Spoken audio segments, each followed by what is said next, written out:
ETF index mutual funds నేర్చుకుని stock మార్కెట్లో రాణించాలనుకుంటున్నారా? వెంటనే ఈ నెంబర్కి కాల్ చేయండి. అమ్మ నమస్తే అమ్మా. నమస్తే. అమ్మ, ఆడవాళ్ళకి ఇంట్లో సేఫ్టీ లేదు, బయట సేఫ్టీ లేదు, హాస్పిటల్లో సేఫ్టీ లేదు, ట్రైన్లలో సేఫ్టీ లేదు, బస్సులలో సేఫ్టీ లేదు, ఎక్కడా లేదు. మనం చూసుకుంటే మొన్న రీసెంట్గా ట్రైన్లో రేప్ చేసేసాడు. ఆడు రేప్ చేసి ఇంత దర్జాగా మళ్ళా బయటకు వచ్చి బిర్యానీ తింటూ, అంటే అసలు ఏమైతుంది మనుషులకి ఇట్లా పశువులతో కూడా పోలిస్తే పశువులు సిగ్గుపడతాయేమో, మాతో పోల్చకండి అని. ఆడు ఏంటో ఒక స్టేషన్లో ఆగి భోంచేసి పోయినట్టు ఒక అత్యాచారం అనేది ఎంత బాధాకరమైన విషయం.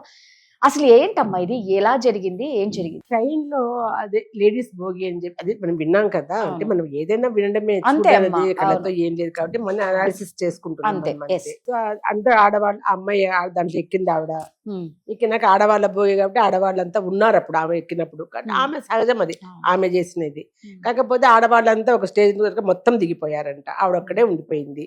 మరి అంత భోగిలో ఆమె ఒక్కడ ఉన్నప్పుడు ఆమె ఎందుకు, ఆమె కూడా దిగిపోయి ఏదో ఆవిడతో మాట్లాడి పక్కదాన్ని, ఎందుకంటే ఇట్లాంటి ఈ రోజు కొత్తగా జరగలేదు రాదా, ఇది ఎన్నిసార్లు ట్రైన్లో మానభంగాలు జరగటము, గ్యాంగ్ రేపు జరిగినాయి, చంపేసినారు ట్రైన్, ఇది కొత్తగా లేదు. ఇంకోటి కూడా ఇన్ని జరుగుతూ ఉంటే మరి గవర్నమెంట్ అంటే ఇది ఇప్పుడు మన సెంట్రల్ గవర్నమెంట్ అంతే కదా. సెంట్రల్ గవర్నమెంట్కి సంబంధించిన ట్రైన్స్ సంబంధించిన అంతా కూడా సెంట్రల్ గవర్నమెంట్. ఎందుకు వాళ్ళు ఇది తీసుకోవటం లేదు? ఎప్పటికప్పుడు ఏదైనా కూడా, ఇప్పుడు వాళ్ళేం ఫ్రీగా బస్సుల్లాగా ఫ్రీ రైల్ అయితే ఏమి లేదు కదా. ప్రతి ఒక్కరు మనం డబ్బు కడుతున్నాము, దానికి కావాల్సినంత ఇది మనం కట్టే డబ్బులు ప్రతిదీ వాళ్ళు ఉపయోగిస్తున్నారు అన్నిటికీ కూడా. ఆ రెస్పాన్సిబిలిటీ వాళ్ళకు కూడా ఉండాలి. ఇన్నిసార్లు రేపులు అవుతున్నప్పుడు ఏం జాగ్రత్త పడాలి అనేది గవర్నమెంట్కి ఎందుకు లేదు? ఇదంటే మనం చేసే పని కాదు ఇది. మనం ఎవరిమైతే ఎక్కుతున్నాం, మనం ఏదో మనం వెంటబడి గార్డును పెట్టుకొని ఎస్కార్డును పెట్టుకొని వెళ్ళే ఇది కాదు కదా. ఇంకొక మాట మీరు అంటున్నారు, ఆడ పోలీసును పెట్టచ్చు కదా అక్కడ. ఆడ పోలీసు ఆమె ఎంత బలం ఉంటది, ఎంత బలగం ఉంటది, ఏం చేయగలుగుతుంది? అంటే అమ్మా, ఇక్కడ బాధ ఏంటంటే అందరు దిగిపోయారు, ఈ మొక్కతుంది, ఈడి ఎక్కపోతూ ఉంటే అమ్మా ఇది లేడీస్ కంపార్ట్మెంట్, నువ్వు ఎక్కకూడదు అంది. అన్నప్పుడు ఆడేమన్నాడు, లేదు నేను నెక్స్ట్ స్టాప్ లో దిగుతాను, రిక్వెస్ట్ చేసుకున్నాడు, ఎక్కాడు. మొత్తానికి నెక్స్ట్ స్టాప్ వస్తుండగానే లాక్ చేసేసాడు. పాపం కళ్ళతో బెదిరించేసరికి ఆమె భయపడిపోయింది. ఈడేమో ఆమె దగ్గర ఉన్న డబ్బులు తీసుకున్నాడు, ఫోను తీసేసుకున్నాడు, ఆమెను రేప్ చేసేసి దిగి మళ్ళా చక్కగా వేరే దాంట్లో కంపార్ట్మెంట్లు ఎక్కి వాడి స్టేషన్ లో దిగిన తర్వాత ఆ సిమ్ముని ఈడి ఫోన్ లో వేసుకొని ఆడు బిర్యానీ ప్యాకెట్ కొనుక్కొని చక్కగా తిన్నాడు. ఈ అమ్మాయి కంప్లైంట్ ఇచ్చింది కాబట్టి, ఈవిడకి ఒక 36 years, ఈవిడ కంప్లైంట్ ఇచ్చింది కాబట్టి ఈడి గురించి ఇప్పుడు ఆరా తీసుకున్నారు. 5 ఏళ్ల క్రితం వీడు కేరళ ఆవిడ్ని ఇలాగే చేశాడు. ఇప్పుడు ఆమె ఉందా, చనిపోయి చంపేశాడా అన్న దాంతో ఇప్పుడు పోలీసులు అందరూ దీని మీద ఎక్కువ ఫోకస్ పెడుతున్నారు. ఆల్రెడీ ఒక ఇన్సిడెంట్ చేసేసాడు. అది జరిగినప్పుడు కేరళ అమ్మాయిని చంపేసినాడో వాడు ఏం చేశాడు ఇంకా తెలియదు. అమ్మాయి ఆవిడ కంప్లైంట్ ఇవ్వలేదు. అది ఇప్పుడు ఇది జరిగింది, ఈవిడ కంప్లైంట్ ఇవ్వడం వల్ల ఆవిడ కనపడకపోతే మరి ఇంట్లో వాళ్ళు ఎవరు కూడా చేయలేదంటావా? అసలు ఇప్పటి వరకు ఏం తెలియదు. అంటే ఆమె బతికింది, ఆమె కంప్లైంట్ ఇవ్వలే కాబట్టి ఏం తెలియట్లేదు. ఇప్పుడు ఇది ఈవిడ కంప్లైంట్ ఇచ్చింది కాబట్టి ఇక్కడ బయటకు వచ్చింది. ఇప్పుడు అదే కన్నా ఒక 2 పోలీసులను పెడితే ఎక్కనియరు కదా. ఫస్ట్ థింగ్ మీకు ఎక్కనివ్వరు, అది ఇది ఎక్కిన తర్వాత కాదు, వాళ్ళు కంట్రోల్ చేస్తారు అక్కడ. ఇక్కడ ఏమైపోయింది, ఈమె ఏం ఆపినా ఆపలేకపోయింది కదా. అదే వాళ్ళుంటే ఖచ్చితంగా ఎక్కనివ్వరు.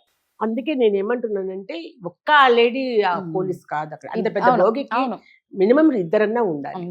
ఖచ్చితంగా 2 ఉండాలి. ఒక ఆవిడ ఏం చేయలేదు, చేస్తే ఎంత పోలీసు పని చేసినా కూడా ఏం పిస్తోల్ తీసుకొని బెదిరించే వాడిని కాల్చి చంపలేదు కదా. కాబట్టి 2 ఖచ్చితంగా ప్రతి భోగిలో 2 పోలీసు వాళ్ళని, ఎందుకంటే ఎక్కువ అవకాశం ఉండేది ట్రైన్లోనే, అందులో లాంగ్ పోతా ఉంటారు కాబట్టి ప్రతి భోగిలో 2 పోలీసు వాళ్ళు ఎందుకు పెట్టలేకపోయింది గవర్నమెంట్? ఇది ఇన్ని ఇన్సిడెంట్ జరిగినా కూడా ఎందుకు వాళ్ళు మేల్కోలేకపోయారు? అంటే ప్రజల ప్రాణాలు ఇది వాళ్ళకి ఇంపార్టెంట్ కాదా అనిపించింది. ఇట్లాంటివన్నీ జరుగుతూ ఉంటే ఎంత దూరం అని అలా చూసుకుంటూ పోతున్నాం తప్ప. ఇప్పుడు ఇన్సిడెంట్ జరిగింది, కొద్ది రోజులకు మర్చిపోతాం, మళ్ళా మామూలే, మళ్ళీ జరుగుతుంది, మళ్ళీ ఆ కొద్దిసేపు ఓ అని నడిచేస్తారు, అవి మళ్ళా ఇది అవుతుంది. ఇట్లా కాదు కదా. ఇంకోటి కూడా రాదా, మన వాళ్ళకు కూడా కొన్ని నేర్చుకోవాలి వాళ్ళు కూడా. ఇట్లా జరిగినప్పుడు మనం ఎవరికి ఫోన్ చేయాలి, ఏం చేయాలి, అసలు ఆ జాగ్రత్త ఏంటి వాడితో ఈమెకు, వాడు ఎక్కద్దు, వాడు బతిమలాడితే మాత్రం ఎందుకు ఎక్కనివ్వాలి, జాగ్రత్త పడాలి కదా తను కూడా. నేర్చుకోవాలి రాదా, పడాలని అంటే నేర్చుకోవాలి ఇప్పుడు. ఎందుకంటే ఇట్లా ఇన్సిడెంట్లు చాలా జరుగుతున్నాయి ఎక్కడ చూసినా కూడా. ఆ భయం అనేది మనలో ఉంది కదా. ఒక ట్యాక్సీ ఎక్కితే వాడు ఎక్కడ తీసుకుపోతాడో తెలియదు కదా, ఇట్లా చాలా జరుగుతున్నాయి కదా. బస్సులో కూడా జరిగినట్టు ఉన్నాయి కొన్ని, బస్సులో కూడా జరిగినాయి. కానీ ఎక్కువ ట్రైన్లో వింటున్నాం మనం. ఇది ఎందుకు మళ్ళీ గవర్నమెంట్ ఇది సీరియస్ గా తీసుకోవడంలే.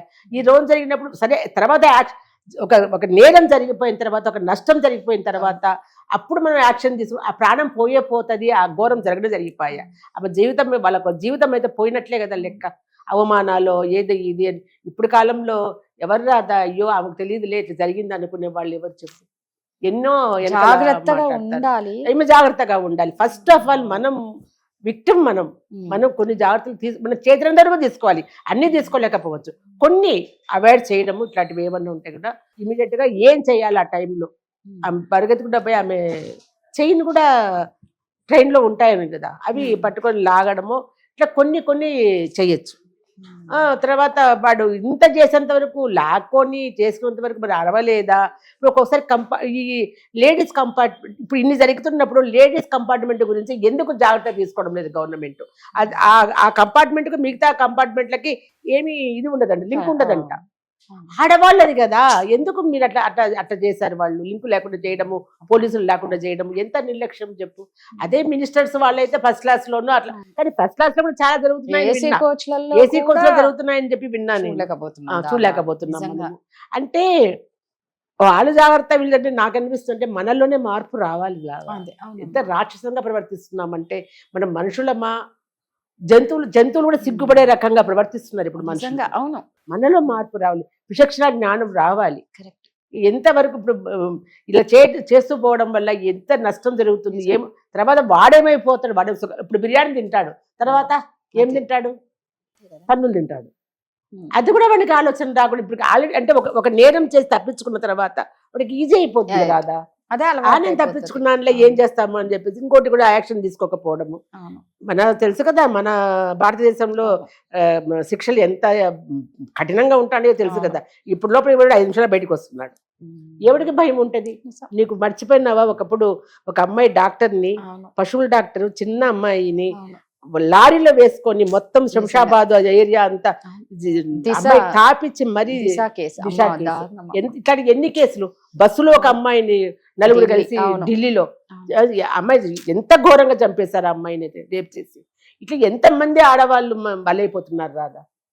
దీన్ని సీరియస్ గా ఆలోచించాలి గవర్నమెంట్, పోలీస్ డిపార్ట్మెంట్, అందరూ కూడా చాలా ఆలోచించి సేఫ్టీగా ఏమేమి చేయాలి, ఎలా. కొన్ని చెప్తున్నారు, ఇప్పుడు పలానా నెంబర్ ఇచ్చి, అమ్మ మీకు దారి తప్పిపోతే ఈ నెంబర్ మీరు కాల్ చేయండి, ట్రాక్ చేస్తామా అది చెప్తున్నారు. అంటే ఎంతవరకు అది కరెక్ట్ అవుతుంది చెప్పు. దీన్ని సీరియస్ గా తీసుకోవాలమ్మా, చాలా సీరియస్ గా తీసుకోవాలి. ఇప్పటికైనా కూడా ఈ రైల్లో రేపులు, దొంగతనాలు అందరూ ఆడవాళ్ళ మీద చేసేటువంటి, ఆడది అంటే ఒక అమ్మ, ఒక అక్క, ఒక చెల్లి, ఒక భార్య, అన్ని కూడా అలాంటి ఆడవాళ్ళను మరి ఇప్పుడు ఆడవాళ్ళు తిరగబడి చంపేస్తున్నారంటే ఏముంది, మరి సంపక తిరగబడి కోపము కత్తి పెరిగిపోతుంది, ఏదో రూపాన్ని ఇట్లా వచ్చేస్తుంది. మరి అదంతే కదా, చూడాల్సి వస్తుందో. వాళ్ళు చంపుతున్నారనే చెప్తున్నారు తప్ప ఇంతమంది ఆడవాళ్ళని మొగోళ్ళు చంపితే రావడంలే. ముక్కలు చేసి ఫ్రిడ్జ్ లో పెడితే మాట రావడం లేదు. ఈమె చంపింది ఒకటి మాత్రం, అబ్బో. ఇప్పుడు మీరు చూస్తున్నావా దానిలో అంతా ఎట్లా మాట్లాడుతున్నారు, రేపు పెళ్లి చేసుకోవద్దురా బాబోయ్, చచ్చిపోవడానికి పెళ్లి చేసుకుంటాము. మరి ఇన్నాళ్ళు ఆడవాళ్ళు చచ్చిపోతే నిజమమ్మా. కానీ మీరు అన్నట్టు ఏంటంటే సెంట్రల్ గవర్నమెంట్ చాలా సీరియస్ గా తీసుకోవాలి దీన్ని. నిజంగా ప్రతి బోగిలో ఒక పోలీసులను ఇద్దరినన్నా పెట్టాలి, ఒక్కరితో అవ్వదు. ఒక్కరితో అవ్వదు. మార్పు రావాలని కోరుకుంటాం. అప్పటికి కానీ ఇవి ఇలాంటివి తగ్గుతాయేమో చూడాలి. థ్యాంక్ యూ అమ్మా.